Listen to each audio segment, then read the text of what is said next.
Okay. One of the phrases you used when we were speaking beforehand was the phrase nose wrinkle, which I loved. Yeah. And this is the reaction you said many of the consultants had when you used the expression thought leadership around them.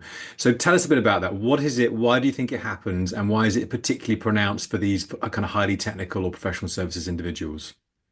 Yeah, I don't think it's unique to TTP. It's definitely, I've had the nose wrinkle for probably about a decade.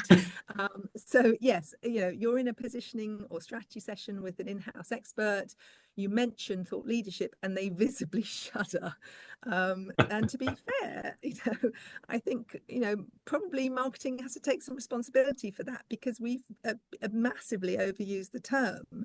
And a lot of what gets labeled as thought leadership is actually probably just well-packaged opinion. It's not that it has no value, but it's just not what the term originally meant. I think true thought leadership is rare. Um, when I was looking back after preparing for this podcast and just thinking about it, I think my first experience of it was when I joined Hay Group, which is a management consultancy, and it was back in 2006. Then McKinsey had just sort of published The War for Talent. And in the early 2000s, it genuinely reframed how businesses thought about their people, and they saw talent as a key differentiator for the first time. It was the holy grail of business thinking. Everybody wanted their own war for. But over time, I think it turned into more of a content marketing formula. Do some C-suite research, publish a white paper, PR the hell out of it, and whether or not it was actually groundbreaking.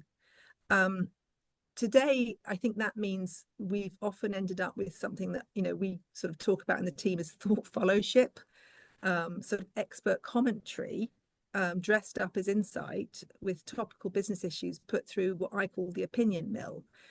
So it's commenting on something rather than developing it like the War for Talent did.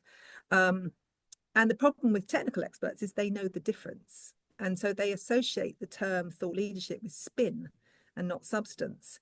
And I don't blame them. Um, if we want them to take part in content development, we need to restore the distinction and be honest about what kind of content we're actually creating.